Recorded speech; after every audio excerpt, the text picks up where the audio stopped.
Hello friends, तुमचं माझ्या चॅनलवर स्वागत आहे. चॅनलचं नाव आहे राणी सावंत.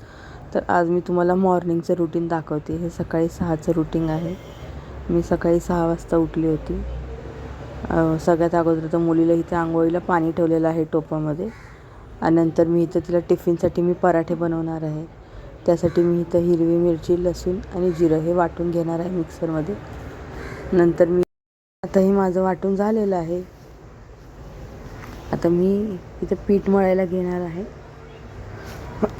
इथं मी गव्हाचं पीठ घेतलेलं आहे. त्याच्यामध्ये मी 2 चमचे बेसन टाकलेलं आहे, थोडेसे तीळ टाकलेले आहेत, थोडे मसाले टाकलेले आहेत. मी इथं गरम मसाला टाकला आहे, धना पावडर टाकली, मीठ टाकलेलं आहे, थोडंसं लाल तिखट आपल्याला इथं टाकायचं आहे. मिरची आपण ऑलरेडी वाटून घेतलेली आहे, काश्मीरी मिरची टाकलेली आहे, आणि थोडासा गरम मसाला मी इथं वापरलेला आहे.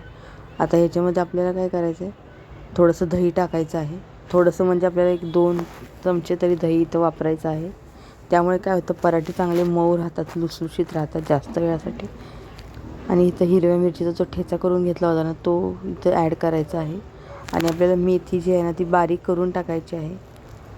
आणि हे पीठ व्यवस्थित असं मळून घ्यायचं आहे. आता मी हे पीठ मळून घेते आणि मग तुम्हाला दाखवते. माझं पीठ असं मळून झालेलं आहे.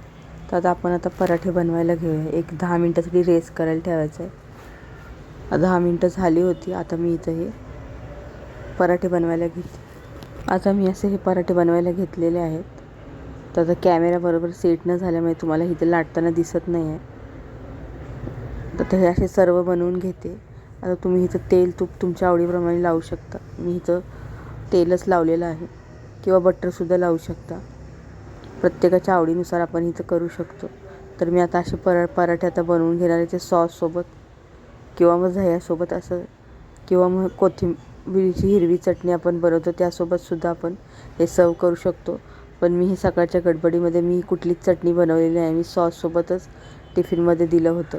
तर कसं वाटलं तुम्हाला हे माझं मॉर्निंगचं रुटीन जर आवडलं असेल तर लाईक करा, शेअर करा. चॅनलवर जर नवीन असाल तर सबस्क्राईब करायला मात्र विसरू नका. भेटूया अशाच नवनवीन व्हिडिओमध्ये. तोपर्यंत बाय बाय.